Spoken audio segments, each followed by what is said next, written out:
오늘 본문은 사울이 다윗을 죽이기 위하여서 그를 쫓는 장면으로 시작합니다. 앞선 24장에서 기록된 내용과 많은 부분들이 중복됩니다. 24장에서 분명히 사울은 다윗을 차기 왕이 될 것을 인정하였고 하나님께서 다윗에게 자신을 넘겨주셨음에도 불구하고 다윗이 자신을 해하지 않고 그를 선대한 것에 대해서 감사하고 더 이상 다윗을 죽이지 않기로 약속하며 떠났습니다. 이미 24장에서 사울은 다윗을 더 이상 해하지 않겠다고 약속했지만 26장 오늘 본문에서 다시 사울은 다윗을 쫓습니다. 24장에서 다윗에게 했던 그 약속이 무색할 정도로 사울은 다시 한번 다윗을 쫓아다니며 그를 죽이려고 합니다.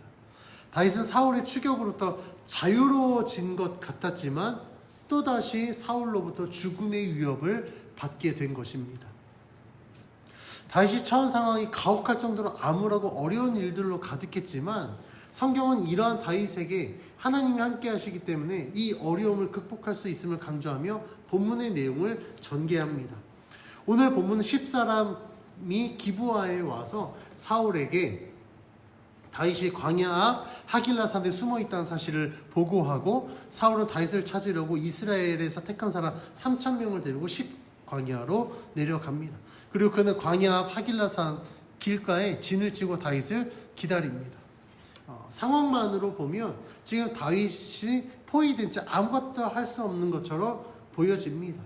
그런데 실상은 그렇지 않았습니다. 왜냐하면 하나님이 다윗과 지금 함께하고 계셨거든요. 그러니까 사울이 지금 다윗을 잡으려고 진을 치고 있다는 사실을 다윗은 이미 알고 있었습니다.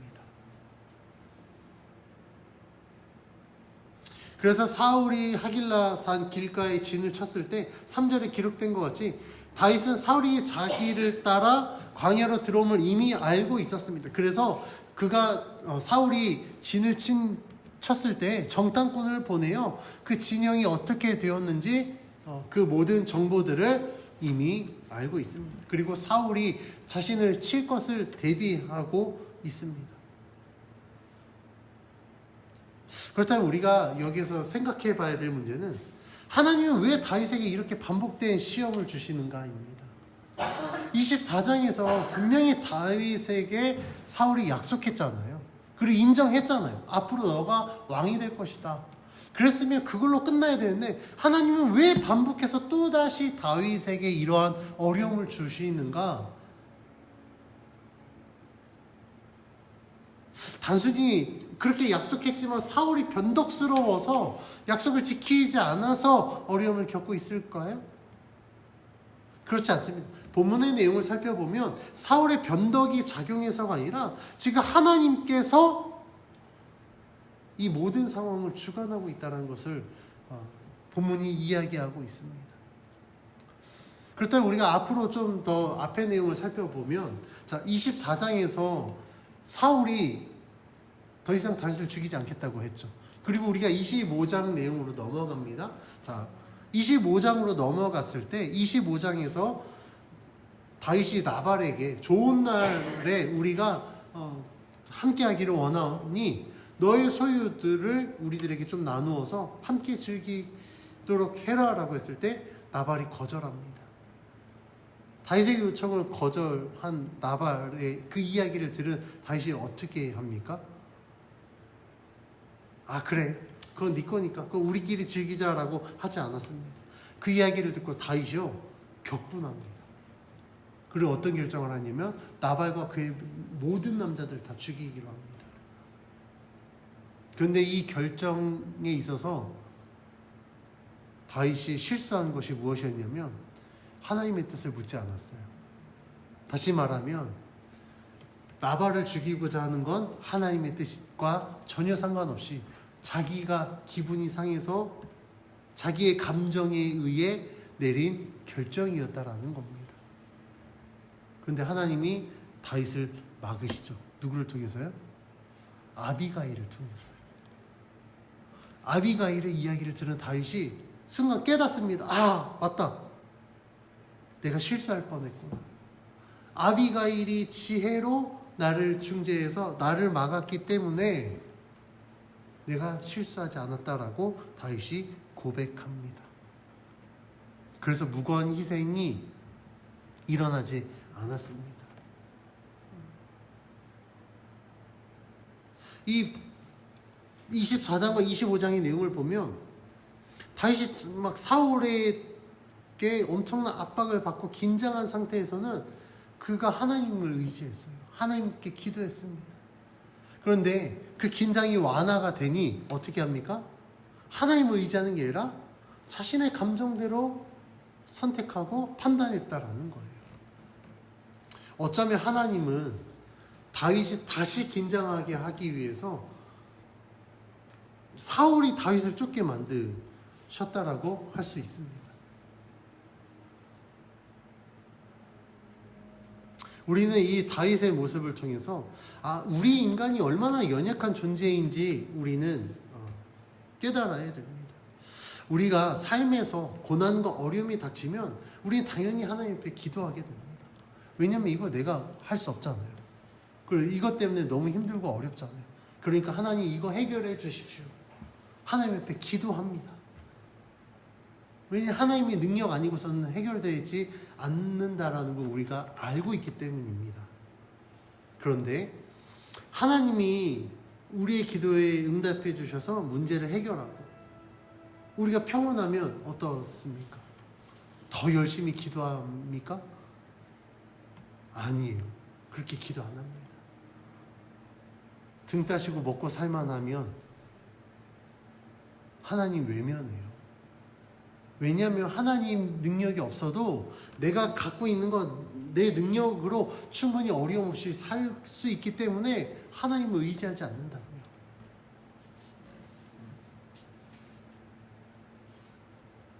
그러면 우리는 실수하고 심지어는 하나님 앞에 죄를 짓게 됩니다. 그래서 하나님 사랑하는 자는요, 그러한 실수를 범하지 않기 위해서 하나님이 때로는 우리들에게 고난을 주시기도 합니다. 왜냐하면 그 고난이 있어야 우리가 기도하고 하나님을 의지하기 때문입니다.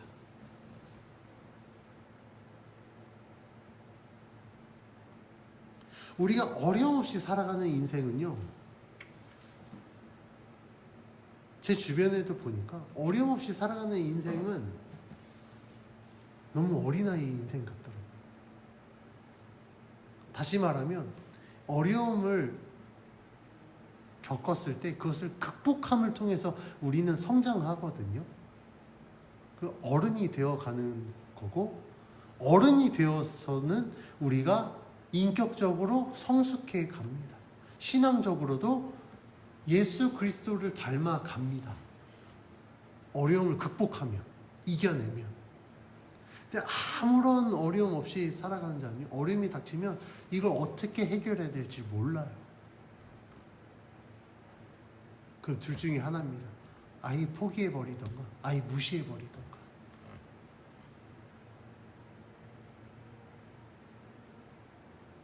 그런데 하나님이요, 이 다윗에게 또다시 이러한 긴장감과 어려움을 주신 이유는 이걸 통하여서 더 하나님을 신뢰하게 하기 위함이었습니다. 그래서 다윗은요,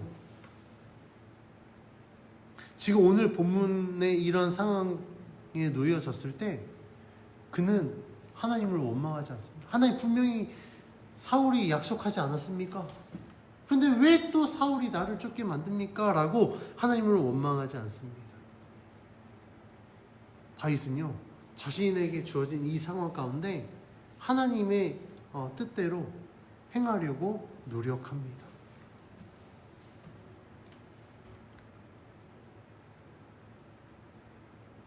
그래서 오늘 본문에 사울이 다윗을 치러 왔을 때 다윗은 굉장히 차분하게 지혜롭게 준비합니다. 이미 알고 있고 그가 진을 치니까 정탐꾼을 보내어 진영이 어떻게 됐는지를 확인합니다. 정탐꾼을 통해서 사울의 진영을 확인한 다윗은요, 이제 자신이 그 사울의 진영으로 갑니다. 그가 바라본 사울의 진영은 이랬습니다. 5절 말씀 같이 봉독해 봅니다. 시작. 다윗이 일어나 사울이 진친 곳에 이르러 사울과 네일의 아들 군사령관 나부네일이 머무는 곳을 본즉 사울이 진영 가운데 누웠고 백성은 그를 둘러 진쳤더라. 다윗이 사울의 진영을 바라보니까 사울이 가운데 있고 그 사울이 데리고 온 3천 명이 그를 이렇게 둘러싸고 있는 거예요. 뭐 이건 당연한 거예요. 왜냐하면 왕을 지켜야 되니까 이게 보호막으로 사람들이 쫙 둘러싸고 있는 모습입니다. 이러한 진영의 모습만 보면 다윗이 사울을 어떻게 치거나 뭐 할 수 있는 방법이 없어 보입니다. 생각해 보시오. 3천 명입니다. 3천 명이 겹겹이 하면 한 몇 겹 정도 될까요? 엄청나지 않을까요? 3천 명이 둘러싸면? 만약에 사울을 어떻게 뭐 해하거나 공격한다면 그 3천 명의 벽을 뚫고 가야 됩니다. 근데 우리가 24장에서 살펴봤듯이 제 다윗을 따르는 자가 총동원이 되어도 3천 명 감당 못해요. 어렵습니다. 그런데 이 상황 가운데 다윗은 자기 나름대로의 계획이 있었던 것 같아요. 그래서 사울의 진영으로 가기로 결정합니다. 근데 혼자 가지 않고 자신과 함께할 자를 찾습니다. 그래서 6절에 이렇게 이야기합니다. 6절 같이 봉독합니다. 시작. 이에 다윗이 햇사람 아히멜렉과 스루야의 아들 요압의 아우 아비새에게 물어 이르되 누가 나와 더불어 진영에 내려가서 사울에게 이르겠느냐 하니 아비새가 이르되 내가 함께 가겠나이다. 아히멜렉과 아비새. 아히멜렉은 제사장이고 아비새는 뭐 다윗의 경호 대장 정도라고 생각하면 좋을 것 같습니다. 둘 중에 누가 가겠느냐 했더니 아비새가 가겠다라고 대답합니다. 지금 3천 명이 둘러싸고 있는 사울의 진영에 다윗과 아비새 둘만 간 거예요. 가서 봤더니 사울의 진영 가운데 누워 자고 있고 창은 머리곁 땅에 이렇게 꽂혀 있습니다. 사울 호이아는 장군 아브넬과 백성들 역시 사울을 둘러 누워 자고 있었습니다. 이 광경을 본 아비새는 다윗에게 이렇게 얘기합니다. 우리 8절 말씀 같이 봉독합니다. 시작. 아비새가 다윗에게 이르되 하나님이 오늘 당신의 원수를 당신의 손에 넘기셨나이다. 그러므로 청하오니 내가 창으로 그를 찔러서 단번에 땅에 꽂게 하소서. 내가 그를 2번 찌를 것이 없으리이다 하니. 아멘.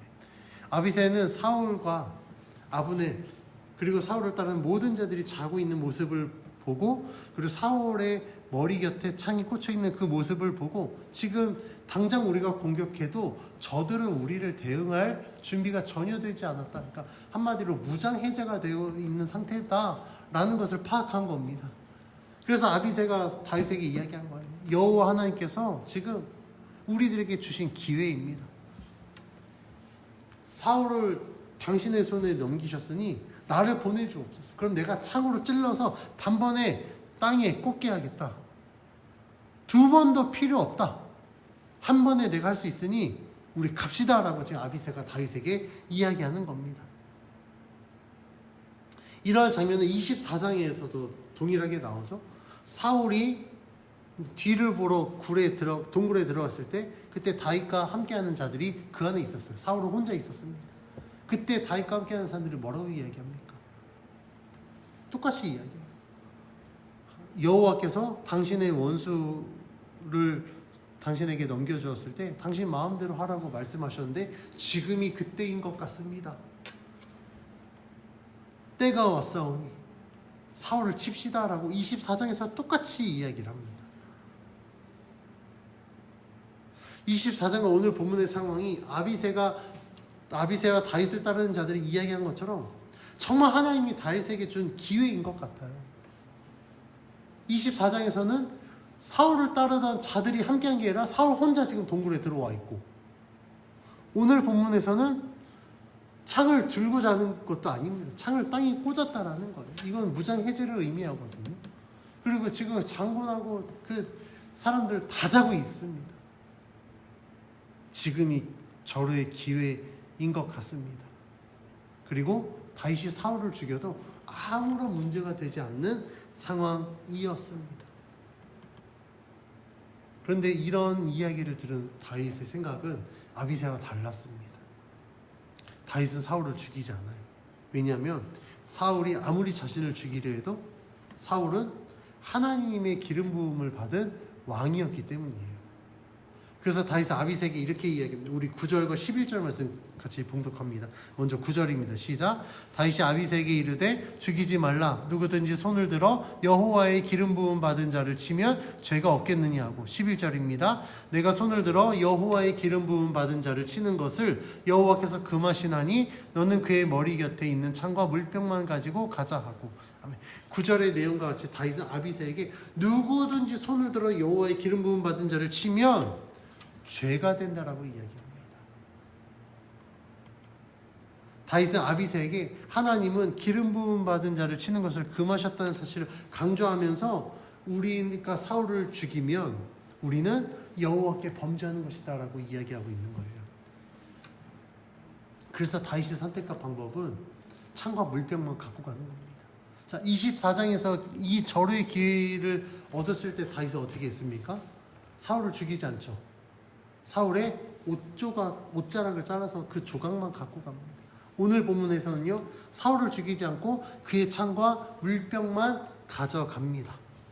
왜요? 사울을 죽이는 것, 여호와의 기름 부음 받은 자를 치는 것은 여호와께 범죄하는 것이라는 사실을 다윗은 알고 있었기 때문입니다.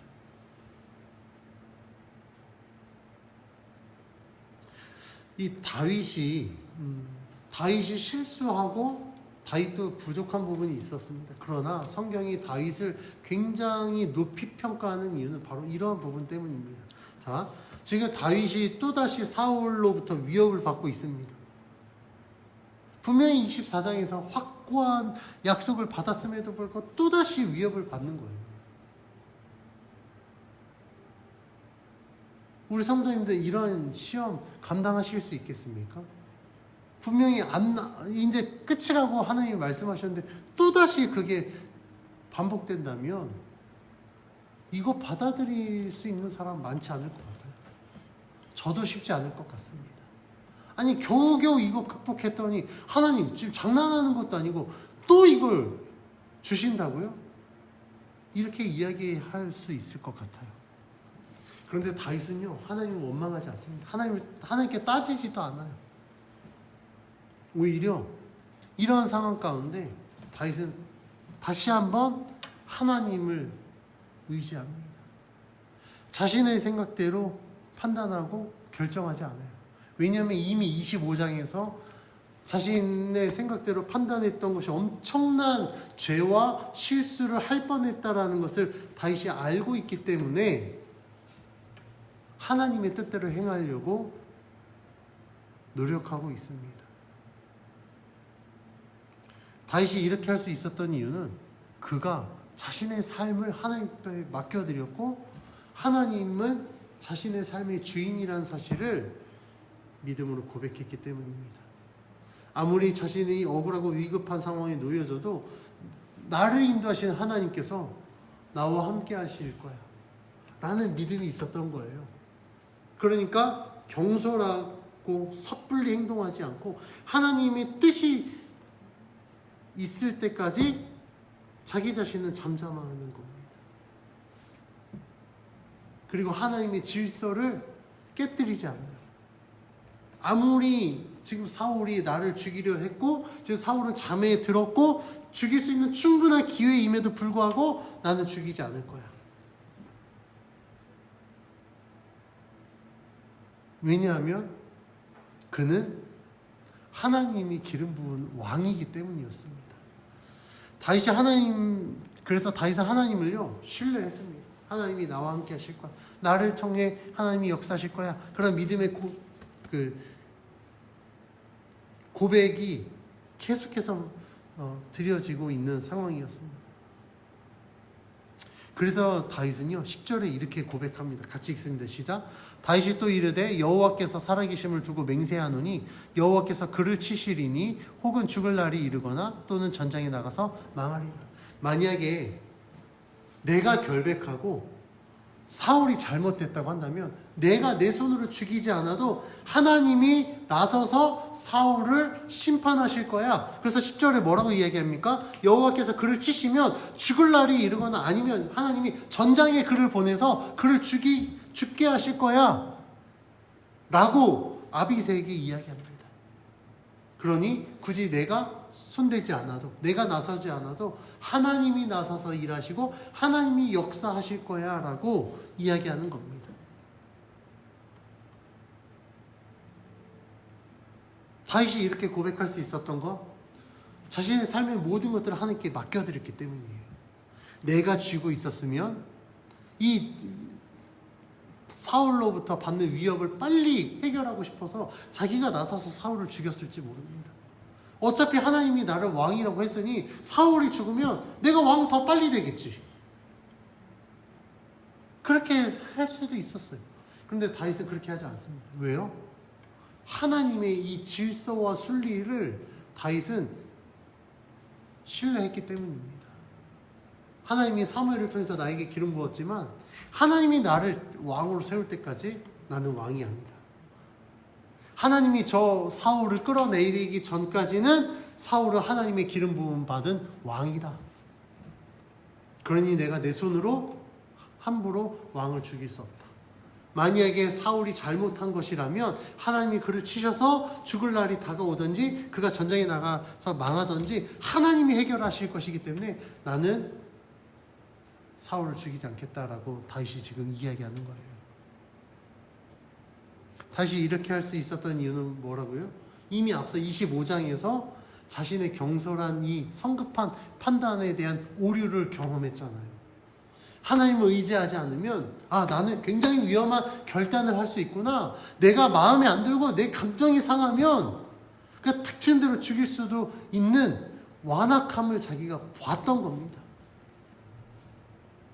그래서 다윗이요 깨닫고 다시 26장에서 사울로부터 받는 위협에 대해서 굉장히 이성적이고 굉장히 지혜롭게 지금 해결하고 있는 모습을 보여주고 있습니다.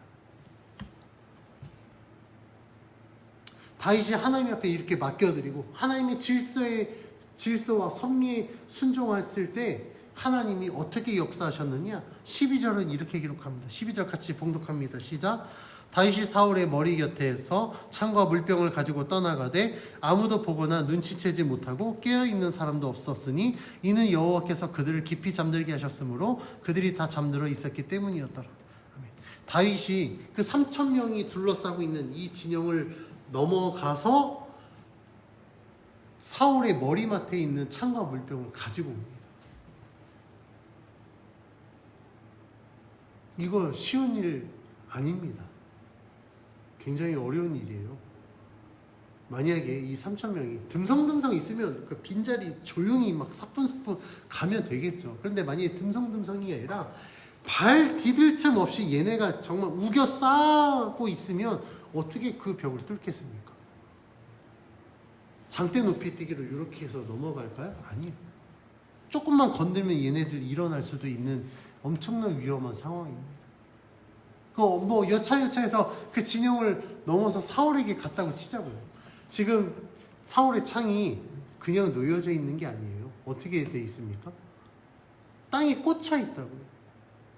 이거 꽂혀 있으면 이거 빼느라 이렇게 힘쓰느라 소리 내면 깨어날 수도 있고요. 빠지는 소리 때문에 깰 수도 있고요. 절대 쉽지 않은 상황입니다. 그런데 다윗은 성공해요. 물병을 가지고 떠나갑니다. 그 성공의 이유에 대해서 12절은 뭐라고 기록하고 있냐면 여호와께서 그들을 깊이 잠들게 하셨대요. 할렐루야. 누가 역사하셨다고요? 하나님이 역사하셨다고요. 다윗이 하나님께 맡겨드리고 하나님을 신뢰했더니 하나님이 그들을 깊이 잠들게 하셔서 다윗이 물병과 창을 갖고 오게 했다라는 겁니다. 여기에서 그 표현되어 있는 깊이 잠들었다라는 건 우리가 그냥 잘 때 우리가 깊이 잠드는 그 수준을 뛰어넘습니다. 이 깊이 잠들었다는 건 요나가 바다에 떨어져서 물고기 뱃속에서 깊이 잠들잖아요. 그것과 같아요.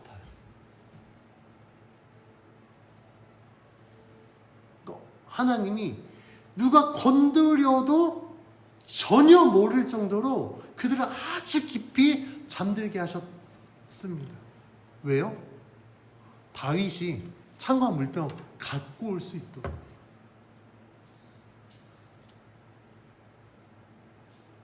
하나님이 다윗을 이렇게 도우신 이유는 다윗이 지금 하나님 앞에 맡겨드렸습니다. 하나님의 질서와 섭리를 깨뜨리지 않고 그것을 인정해드렸습니다. 그리고 사울이 잘못하면 하나님이 심판하실 것이다 라고 하나님을 전적으로 믿어드렸기 때문에 그 믿음을 보시고 하나님이 다윗을 도우신 거예요.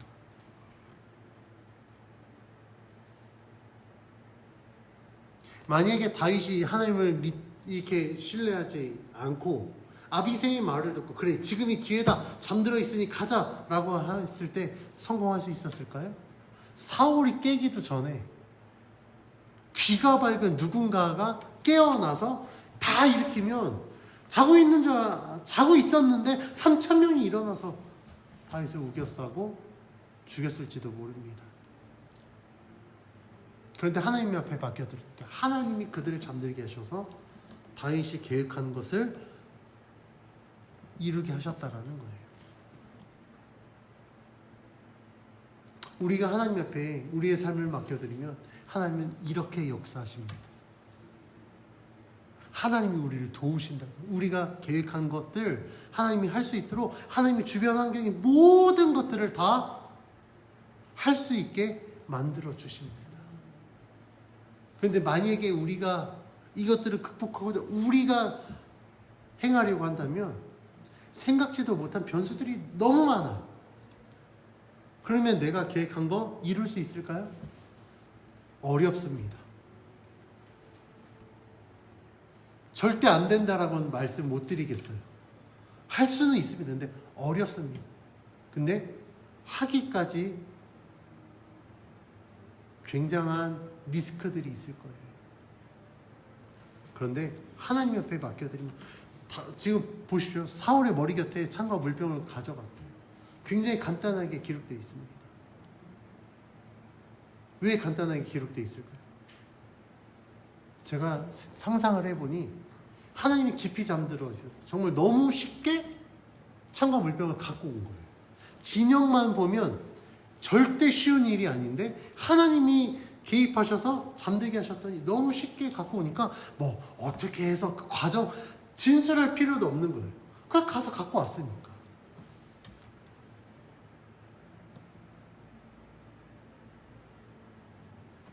우리가 그냥 표면적으로 봤을 때 어려운 일들이요, 하나님이 개입하시면 이렇게 쉽게 됩니다.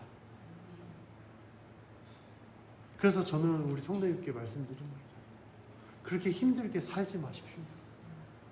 하나님 앞에 맡겨드리면 이렇게 쉽게 살 수 있는데, 이렇게 편하게 살 수 있는데 왜 굳이 내가 그걸 붙들고 내가 해결하려고 그 전전긍긍 아주 끙끙 앓면서 결국 답도 못 찾고 그렇게 힘을 소진합니까?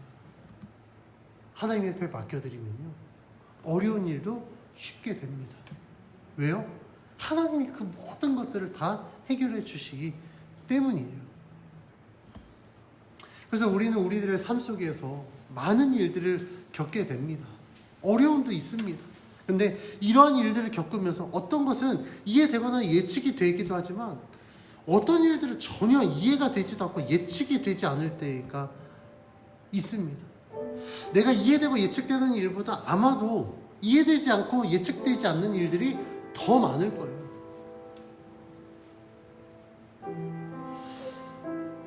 특히 우리가 믿음을 갖고 살아갈 때 내가 분명히 하나님을 믿고 하나님 앞에 기도하는 삶을 살고 있는데도 왜 내 삶은 이렇게 어려움의 연속이지? 왜 내 삶은 형통하게 되지 않지? 아니, 예수 안 믿는 애들은 오히려 더 떵떵거리며 더 잘 사는데 예수 믿는 나는 왜 이렇게 지질이 궁상으로 살고 있지? 라고 생각할 수도 있습니다.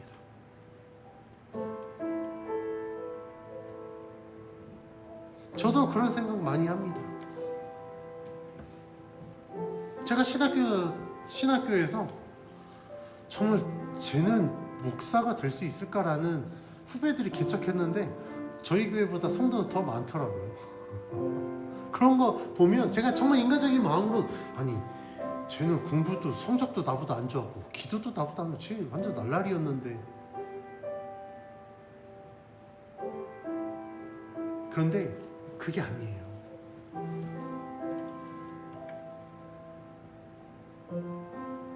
저는 그 상황 가운데 이해가 됩니다. 하나님이 이해를 시켜주시더라고요. 왜냐하면 사람마다 그릇이 다르거든요.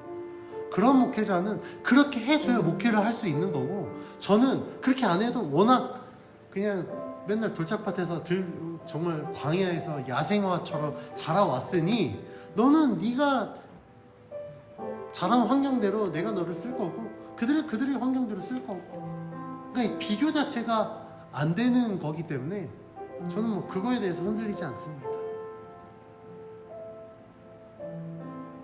우리는 이러한 믿음을 가져야 돼요. 이해가 되지 않는 상황 가운데서도 우리가 반드시 기억해야 될 건, 하나님은 나를 위해서 지금도 일하고 있다라는 겁니다.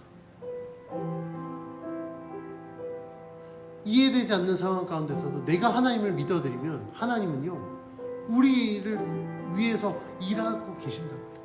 다윗이 사울의 창과 물병을 가지고 올 수 있도록 하나님이 그 모든 사람들을 깊이 잠들게 해서 어려울 것 같았는데 손쉽게 창과 물병을 갖고 올 수 있었던 것처럼, 우리가 이해되지 않는 상황 가운데 어려움 가운데에서도 하나님을 믿어드리면 하나님은요 생각보다 쉽게 그 문제를 해결할 수 있도록 우리와 함께 하십니다. 우리를 도와주십니다. 그래서 우리는 하나님을 믿어드려야 됩니다. 다윗과 같이 자신에게 주어진 상황들이 누구도 부인할 수 없는 아주 합리적인 판단으로 결정할 수 있지만, 모두가 그것에 동의하고 있지만 그것이 하나님 보시기에 바르지 않는다고 한다면 우리는 합리적인 판단을 할 것이 아니라 불합리하더라도 하나님의 뜻에 맞는 판단을 할 수 있어야 됩니다. 그러한 판단과 그런 삶을 살려면 우리들에게는 믿음과 지혜가 필요합니다. 이러한 상황들 가운데 고민하고 있는 우리들에게 오늘 본문은 아주 명확한 답을 주었습니다. 다윗과 같이 하나님의 뜻을 따르는 지혜와 믿음을 갖고 있다고 한다면 어떤 상황 가운데서도 하나님은 우리를 위해서 일하고 계신다 라고 본문이 말씀하고 있습니다.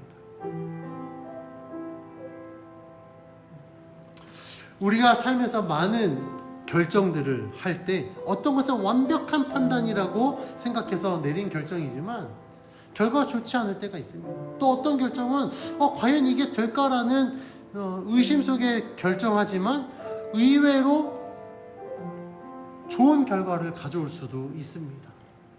이런 결과가 나타나는 이유는 나의 기준으로 완전한 판단을 했지만 그 기준이 나의 기준이었기 때문에 완전한 결과를 가져오지 못할 수 있어요. 내 생각에는 이거 될 수 있을까? 라고 좀 의심스럽지만 그럼에도 불구하고 하나님이 나와 함께 하시면 될 거야 라고 믿음으로 결단하면 하나님이요 그 모든 결과를 책임져 주십니다. 그래서 내가 생각한 것보다 아니면 내가 우려했던 것보다 더 완전한 것들로 하나님이 우리들에게 역사하셔서 우리는 이것이 하나님의 은혜이구나 라는 것을 깨닫고 믿음으로 감사하게 됩니다. 이와 같이 우리가 하나님을 온전히 믿고 모든 것을 맡겨드리면 하나님은 우리를 위해서 일하십니다. 하나님이 역사하시고 하나님이 함께 하시면 어려운 일들도요 쉽게 할 수 있습니다. 그것은 내가 잘나서 나의 능력 때문이 아니라 완전하신 하나님의 그 능력으로 말미암아 쉽게 되어지는 거예요. 그래서 성경은 우리들에게 말씀하고 있습니다. 온전한 믿음과 지혜로 하나님께 맡겨드리면 하나님이 우리와 함께 하신다. 하나님이 함께 하시면 능치 못할 일이 없다. 그러니 하나님을 믿고 의지해라 라고 성경이 말씀하고 있습니다. 온전한 지혜와 믿음으로 하나님 앞에 맡겨드리는 그리스도인의 삶을 살기를 주의 이름으로 축원합니다. 그렇게 될 때 하나님은 우리를 다윗과 같이 도우시고 우리 삶 가운데 역사하셔서 하나님이 온전하신 뜻을 이루어 주실 줄 믿습니다.